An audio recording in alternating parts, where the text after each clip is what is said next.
Boa noite a todos. Sejam bem-vindos quem está na casa pela primeira vez. Para quem já está acostumado, nós estamos fazendo ultimamente os estudos do livro Palavras de Jesus. Então, cada semana nós pegamos uma parábola e analisamos. A parábola dessa semana é a parábola dos trabalhadores da vinha. Ela também é conhecida como a parábola dos trabalhadores da última hora. Ela se encontra no Evangelho de Mateus, capítulo 20, versículos 1 a 16. Para a gente começar a nossa análise, é sempre importante a gente fazer a leitura para que todo mundo tenha o pleno entendimento do que é dito. Porque o reino dos céus é semelhante a um proprietário que saiu de madrugada a assalariar trabalhadores para a sua vinha. E feito com os trabalhadores o ajuste de 1 denário por dia, mandou-os para a sua vinha. Tendo saído cerca da 3ª hora, viu estarem outros na praça desocupados, e disse-lhes: Ide também vós para minha vinha, e vos darei o que for justo. Então, fazer só uma ressalva. A primeira vez que ele chama, ele ajusta pagar 1 denário para um dia de trabalho. Nas próximas vezes, ele vai combinar um pagamento justo. Ide também vós para minha vinha, e vos darei o que for justo. E eles foram. Saiu outra vez cerca da hora 6ª e da 9ª, e fez o mesmo. E cerca da 1ª, saiu e achou outros que lá estavam, e perguntou-lhes: Por que estáis aqui todo dia desocupados? Responderam-lhe: Porque ninguém nos assalariou. Disse-lhes: Ide também para minha vinha. À tarde, disse o dono da vinha ao seu administrador: Chama os trabalhadores e paga-lhes o salário, começando pelos últimos e acabando pelos primeiros. Tendo chegado os que tinham assalariado cerca da 1ª hora, receberam 1 décimo cada um. E vindo os primeiros, pensaram que haveriam de receber mais, porém receberam igualmente 1 denário cada um. Ao receberem-no, reclamaram contra o proprietário, alegando: Esses últimos trabalharam somente 1 hora, e os igualaste a nós, que suportamos o peso do dia e o calor extremo? Mas o proprietário disse a um deles: Meu amigo, eu não te faço injustiça. Não ajustastes comigo 1 denário? Toma o que é teu e vai-te embora, pois quero dar a este último tanto como a ti. Não me é lícito fazer o que me apraz com o que é meu? Acaso o teu olho é mau, porque eu sou bom? Assim, os últimos serão os primeiros, e os primeiros serão os últimos. Essa parte que Jesus fala, a gente já escutou outras vezes. Talvez a gente não tenha entendido da onde, mas a gente já escutou. No primeiro entendimento, poxa, eles trabalharam o dia inteiro e receberam exatamente igual aqueles que trabalharam 1 hora apenas, parece injusto. Mas Jesus ele é muito sábio, ele não quis dizer nesse sentido, porque ele se utilizava de parábolas porque era um entendimento que poderia ser compreendido à época. Se ele utilizasse a linguagem, o raciocínio de hoje, talvez não fossem compreender. Então ele se utilizou de parábolas, de simbolismos, para passar a mensagem que ele queria. E qual era essa mensagem? Hoje nós temos a terceira revelação, que foi o Espiritismo como nosso consolador. Lembrando que a primeira revelação foi a chegada de Moisés, nos mostrando que Deus e a justiça. A segunda, Jesus, mostrando uma versão de Deus, de Jesus, trazendo uma versão de Deus como Pai e amor.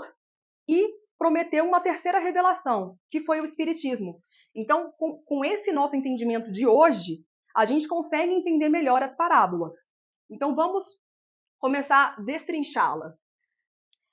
O reino dos céus, nessa parábola, é comparada com um senhor que saiu em busca de trabalhadores para a sua vinha.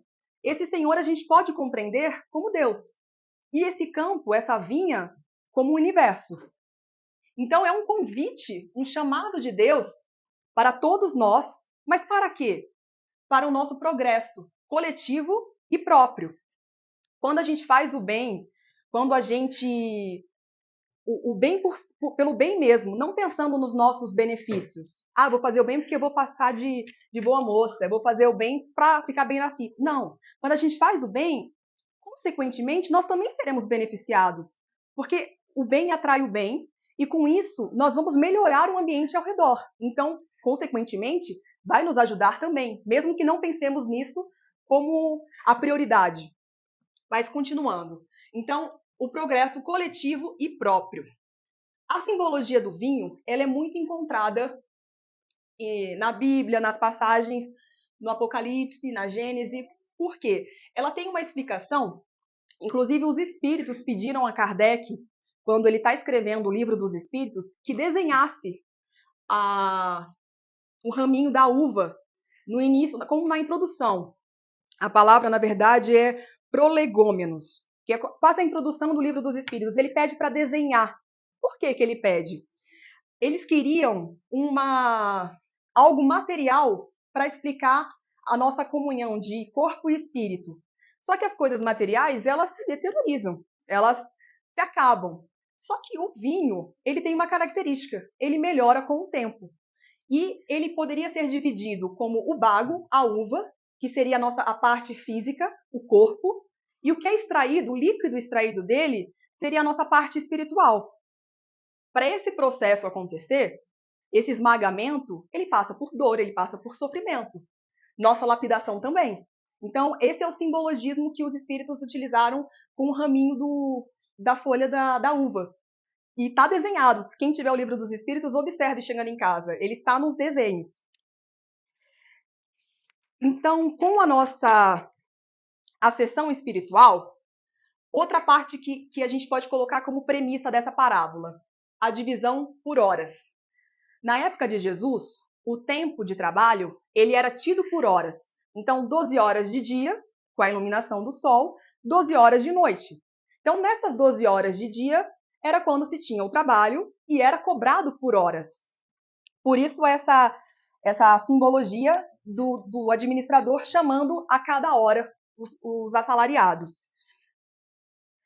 E essa divisão por horas, a gente tem que entender na importância de todos os trabalhos.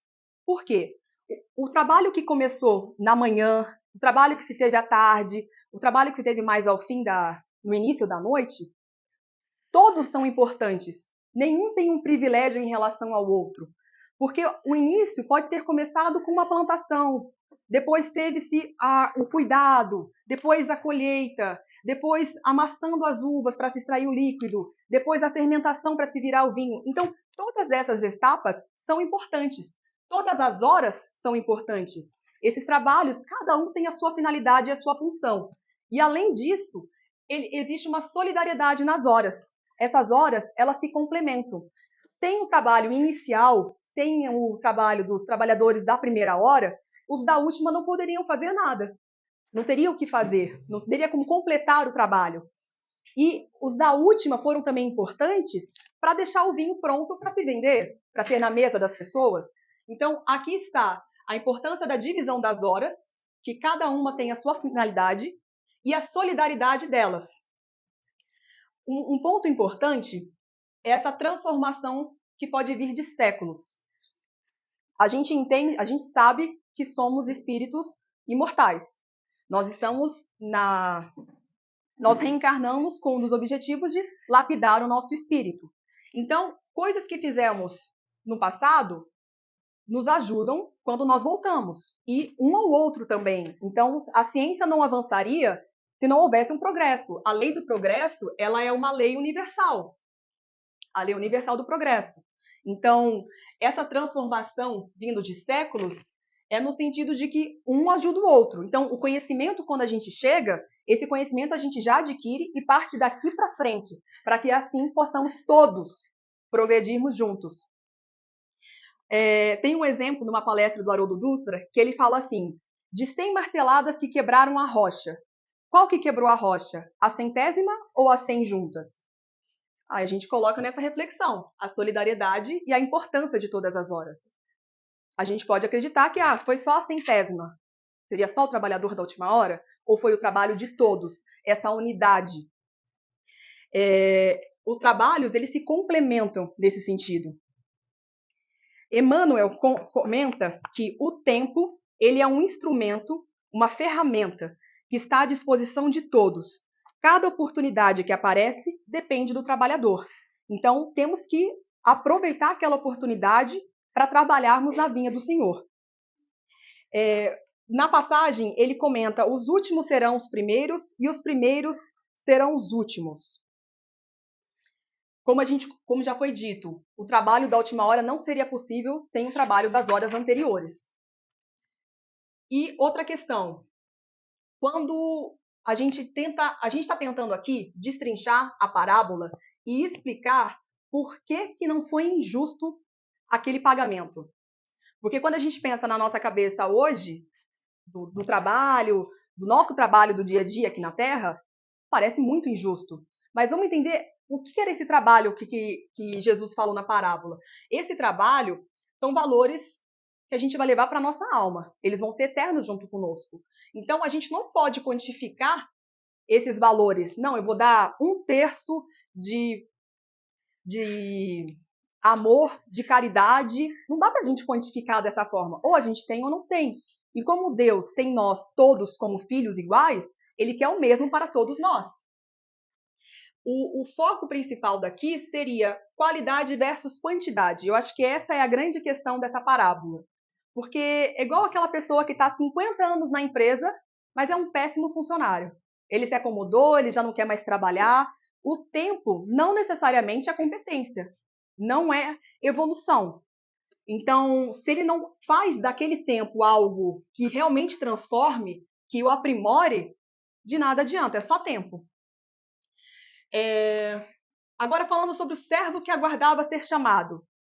No livro do Evangelho segundo o Espiritismo, Kardec levanta a questão de que esses trabalhadores, eles não estavam perdendo tempo, eles não estavam recusando o convite de trabalhar, eles não estavam na preguiça, eles só não haviam sido chamados ainda.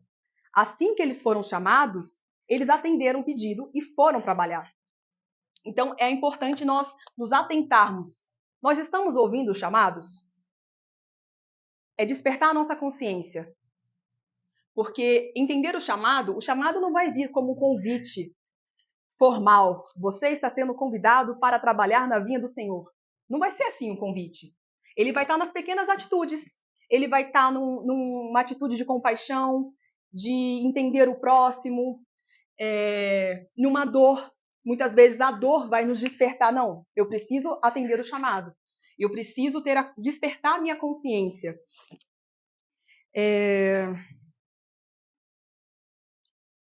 No livro Nosso Lar, André Luiz, ele cita a questão de que cada trabalhador recebe o seu bônus hora.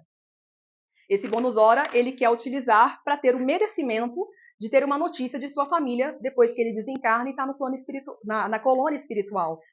E esse bônus hora, o valor intrínseco desse bônus hora está na sua relação da pessoa com Deus. O bônus hora é um para cada um pelo trabalho, mas a sua relação íntima com Deus é o valor intrínseco que vai estar ali dentro.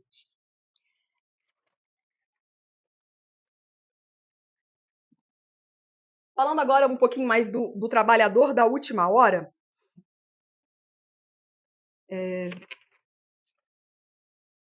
Quem são os trabalhadores da última hora, se nós colocarmos na nossa realidade hoje? Somos todos nós. Tanto nós precisamos de evolução, nós precisamos de progresso, como o planeta Terra também passa por modificações. Para quem já teve o conhecimento, o planeta está passando por um período que vai levar-nos de um planeta de provas e expiações para um planeta de regeneração. No planeta de provas e expiações, nós temos que o mal ainda prevalece. Porém, na regeneração, a busca pelo bem será maior. Nós já teremos uma consciência, uma percepção maior por essa busca. Então, a Terra também está passando por essa mudança. Se nós não estivermos à altura da Terra, nós seremos convidados a ir para outro planeta para continuarmos o nosso progresso no nível que estamos. Se nós não estamos compatíveis no local que estamos, a gente tem que ir para o local correspondente. Como dificuldades atuais, a gente poderia entender o seguinte: eu já estou velha demais para pensar nisso, eu não tenho tempo para ficar pensando, o que é o chamado de Deus, o que é o trabalho, ou eu estou muito nova para isso, primeiro eu preciso conquistar meus bens, meu carro, minha casa, eu não tenho tempo para essas coisas. A gente acaba, às vezes, associando que essa busca, ela tem uma idade, ela tem um tempo certo, ela tem que ter disponibilidade de tempo, só que não é assim. Na verdade, quando nós temos Deus conosco, isso nos alivia dos problemas, isso nos ajuda diariamente. Um exemplo que tem no livro que eu acho interessante eu vou colocar a situação do trânsito, porque praticamente todo mundo pega o carro, tem que dirigir, então abrange todo mundo. Vamos supor que eu peguei meu carro de manhã, estou dirigindo, aquele trânsito, aquela coisa, de repente um carro me fecha com tudo, e eu, para desviar, tenho que trocar de faixa, quase que eu bato no carro, quase que acontece o acidente. O que eu faço? Opção letra A, xingo. Opção B, agradeço a Deus que não aconteceu nada. Opção C, eu paro e faço uma prece pelo próximo. Pergunta do milhão, show do milhão, gente. Essa é a pergunta. Xingar vai resolver alguma coisa? Não. Porque poderia ainda ter acontecido um acidente. Poderia realmente ter acontecido vítimas e o tempo que seria despendido para aquela situação. Chama a polícia, faz BO, chama a perícia se teve acidente, depois liga para seguro, leva na mecânica, tempo de consertar o carro. Gente, quanto tempo nós não perderíamos, nosso ânimo não estaríamos direcionado a isso. Noites de sono perdida, quanta coisa não estaria desse estado de ânimo, de desespero, de estresse, e não ia resolver nada.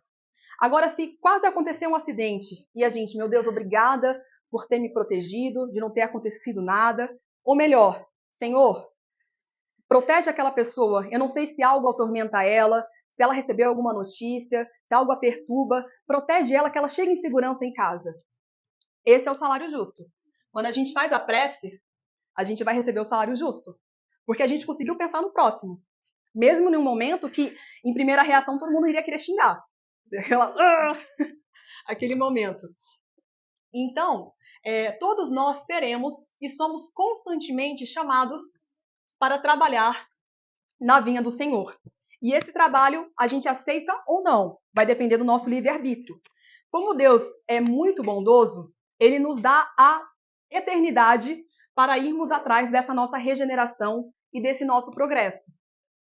Então, para a gente chegar na nossa conclusão aqui, quando os trabalhadores das primeiras horas mostraram seu inconformismo, a sua revolta para o mesmo pagamento, o que parecia injustiça, a gente pode, na verdade, entender como um egoísmo disfarçado de justiça. Porque eles estavam mais preocupados com o outro do que com eles. Eles têm que se preocupar com a relação deles com Deus. E como Deus quer o triunfo da sua lei, Ele sempre irá nos capacitar para que alcançamos esse objetivo. Basta aceitarmos o chamado dele para trabalhar na vinha do Senhor. Obrigada.